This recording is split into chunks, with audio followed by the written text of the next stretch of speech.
இந்த வீடியோ விநாயகரோட பிறந்த நாளுக்கு தான் எடுத்தது. ஏன் அடுத்த பிறந்த நாளுக்கு வந்து போட வேண்டியது தானே நினைக்கலாம். ஏன்னா இதை நானே நினச்சேன். இவ்வளோ லேட்டாக இந்த வீடியோவை நான் எடிட் பண்ணுவேன்னு எனக்கு தெரியல. அவ்வளோ கொஞ்சம் வேலை. அதனால தான் இந்த வீடியோ வந்து நான் சோலோவாக விநாயகர் சதுர்த்திக்கு எல்லாமே ரெடி பண்ணிகிட்டு இருந்தேன்.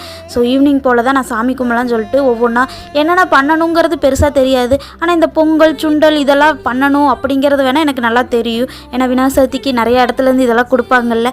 அப்போ சாப்பிட்டதில் ஓகே இந்த பொங்கல் சுண்டல் பாயாசம் இதெல்லாம் பண்ணலான்னு சொல்லிட்டு எல்லாமே ரெடி பண்ணிக்கிட்டு இருந்தேன்.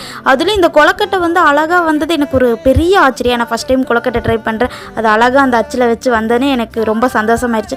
அப்படியே வாசப்படியில் ஏதோ எனக்கு தெரிஞ்ச ஒரு கோலத்தை போட்டு விட்டு இனி சாமிக்கு எல்லாமே நான் பண்ணது எல்லாமே ரெடி பண்ணி பரவாயில்ல என் கையால் நான் ரெடி பண்ணி வச்சுருக்கேன். அது எவ்வளோ ஹாப்பியாக இருந்து தெரியுமா. அந்த இலையே வந்து நிறைஞ்சிருந்தப்போ அவ்வளோ எனக்கு வந்து ஒரு ஹாப்பினஸ் இருந்துச்சு.